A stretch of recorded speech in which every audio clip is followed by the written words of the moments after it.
hanya tiga hal saja yang menghantarkannya, yaitu keluarganya. Tetapi keluarga hanya menghantarkan badannya kita hanya sampai di atas kuburan. Tidak satupun di antara keluarga kita yang kita mencintainya dan begitu mencintai kita akan dikubur bersama-sama. Sedangkan yang menyertai kepada alam kubur adalah ولطيبة ظرفة عشقا فعتيت إلى حبيبي فحدايا قلب ورفقا صلي على محمد السلام عليك يا رسول الله السلام عليك يا حبيبي يا نبي الله يا رسول الله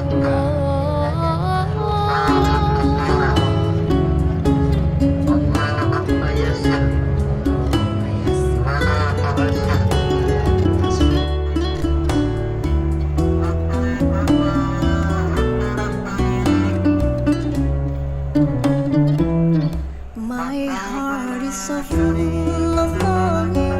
I wish to be close to my beloved. I dream to walk in the streets of Medina and to quench the thirst of my spirit by visiting you, oh Muhammad. Betapa rindu hatiku ingin dekat dengan kekasihku, datang ke kota Madinah, melepaskan dahaga jiwaku, mengunjungimu ya Muhammad. Assalamu alaika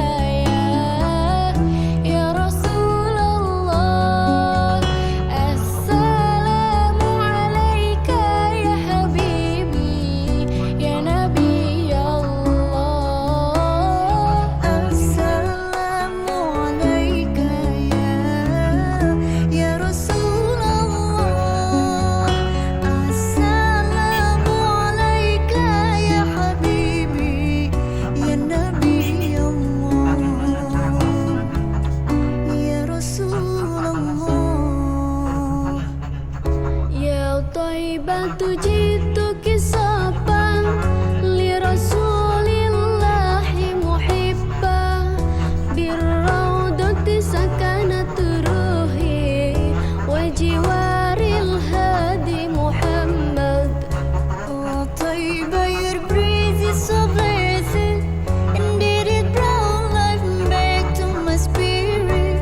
I left my heart with my beloved, sending blessings on Muhammad. Assalamu alaika ya Rasulullah, assalamu alaika ya habibi ya Nabi Allah, assalamu alaika ya Rasulullah, assalamu alaika ya habibi ya Nabi Allah, assalamu alaika ya Rasulullah, assalamu alaika ya habibi ya Nabi Allah,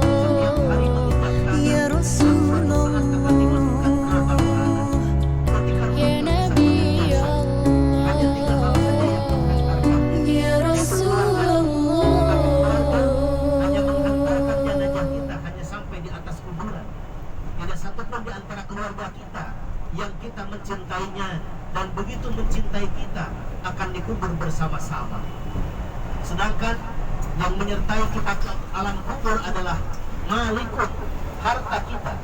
Sedangkan harta yang dibawa hanyalah sehelai kain kafan yang putih bersih menyelimuti badan. Yang disebut dengan kain kafan itulah harta terakhir yang kita bawa ke lubang kubur. Begitu masuk ke lubang kubur, dikubur bersama jenazah kita, ditutup rapat-rapat oleh tanah, bertahanlah tidak kurang tidak lebih dari 40 hari 40 malam. Karena lebih dari 40 hari, lebih dari 40 malam akan habis dimakan rayap, semut, cacing, dan binatang-binatang tanah lainnya. Mula-mula binatang tanah memakan kain kapan habis memakan kulit terkelupas habis memakan daging pun terkelupas habis, dimakanlah sumsum dan batutnya, disisakan tulang belulang yang tiada memiliki makna lagi. Siapa bilang kalau sudah jadi tulang belulang di dasar tanah, dia adalah pejabat tinggi?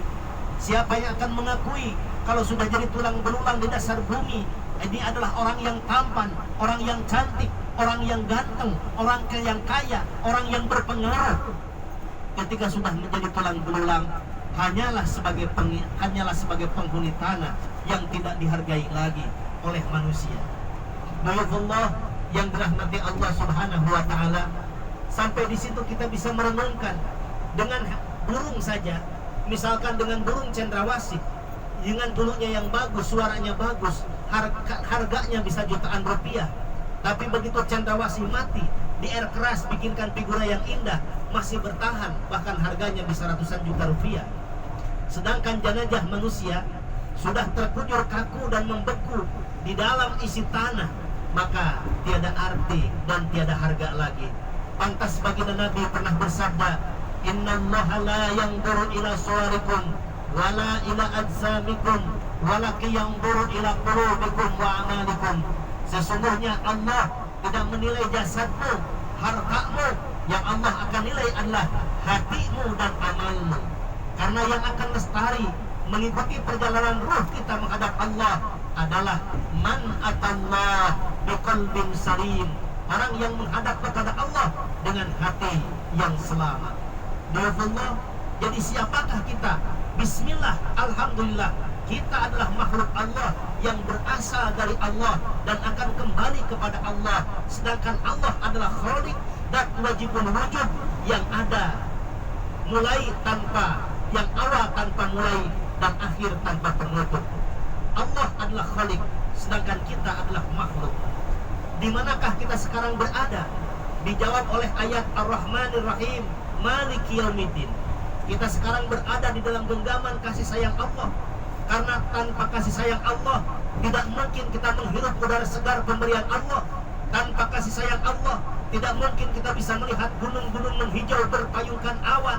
Tanpa kasih sayang Allah, tidak mungkin kita bisa melihat ombak bergumul-gumul menghempas ke tepian pantai. Tanpa kasih sayang Allah, tidak mungkin kita bisa melihat indahnya padi menguning terhampar laksana hamparan permadani. Detak jantung ini, aliran darah ini, aktivitas yang kita raih, semuanya adalah karena Rahman dan Rahimnya Allah, karena pengasih dan penyayangnya Allah Subhanahu wa ta'ala. Allah yang Maliki Yaumiddin, sebagai raja dari hari akhir, hari pembalasan. Lalu pertanyaan ketiga, apa tugas pokok kita? Tugas pokok kita dijawab oleh ayat Iyyaka na'budu wa iyyaka nasta'in. Tugas pokok kita adalah beribadah kepada Allah dan bermohon kepada Allah. Umrah ini adalah wujud beribadah kepada Allah. Kita bukan mau menyembah Ka'bah, tidak meminta kepada Hajar Aswad. Li'ilafi Quraisyin ilafihim rihlatas sita'i was-sayf falyabudu rabb hadzal bait. Kita akan menyembah Baitullah, rabb hadzal bait. Kita akan menyembah Tuhan pemilik Baitullah, karena Baitullah sendiri bukan Allah dan Hajar Aswad bukan simbol Allah. Falyabudu rabb hadzal bait, maka kita akan sembah rabb hadzal bait, Tuhan pemilik Baitullah. Siapakah Allah itu? Ismun lidzatil wajibil wujud, satu nama dat yang wajib adanya, dat yang maha ada. Ada sebelum yang ada ini ada setelah yang ada ini ada, dan ada setelah yang ada tiada. Itulah Allah Rabbul Alamin. Tugas yang kedua, wa iyyaka nasta'in, dan bermohon hanya kepada Allah Subhanahu wa ta'ala. Maka di antara rangkaian ibadah umrah ini, kita akan bersimpuh bermohon kepada Allah di tempat-tempat ijabah, di Multajam, di Hijr Ismail, di Makam Ibrahim, di Bukit Sofa dan Marwah, dan di Masjidil Haram, di Tanah Haram, fi baladil haram. Kita akan bermohon kepada Allah di tempat-tempat ijabah, karena bermohon kepada Allah itu merupakan perintah yang diharuskan menurut ajaran Islam. Dengan apakah, pertanyaan keempat, dengan apakah kita melaksanakan na'budu dan nasta'in kepada Allah? Dijawab oleh ayat ihdinas siratal mustaqim. Ikuti jalan yang lurus, jalan yang dicontohkan Nabiullah Muhammad sallallahu alaihi wasallam, yang dilanjutkan oleh para khulafaur rasyidin, yang dilanjutkan oleh para tabi'in, yang sampai kepada kita semua melalui para alim ulama, guru-guru kita yang mengajarkan dinul Islam, yakni ajaran agama Islam. Jadi bagaimanakah kita melaksanakan beribadah kepada Allah dan bermohon kepada Allah? Ikuti ajaran Rasulullah Muhammad sallallahu alaihi wasallam. Apa balasan yang kita terima? Kalau kita mengaku sebagai hamba Allah, mengaku di dalam genggaman kasih sayang Allah, melaksanakan na'budu dan nasta'in kepada Allah dengan contoh Rasulullah, maka kita akan termasuk kelompok an'amta alaihim, orang-orang yang mendapatkan kenikmatan. Tetapi kalau kita tidak mengaku sebagai hamba Allah, tidak mengaku di dalam genggaman kasih sayang Allah, tidak melaksanakan ibadah dan tidak pernah bermohon kepada Allah, maka kemungkinan kita akan termasuk kelompok al-maghdub dan ad-dhalin, hamba-hamba Allah yang dibenci, hamba-hamba Allah yang dimurkai. Mereka adalah humul yahud wan nasara, mereka adalah Yahudi dan Nasrani. Na'udzubillah summa na'udzubillah min dzalik.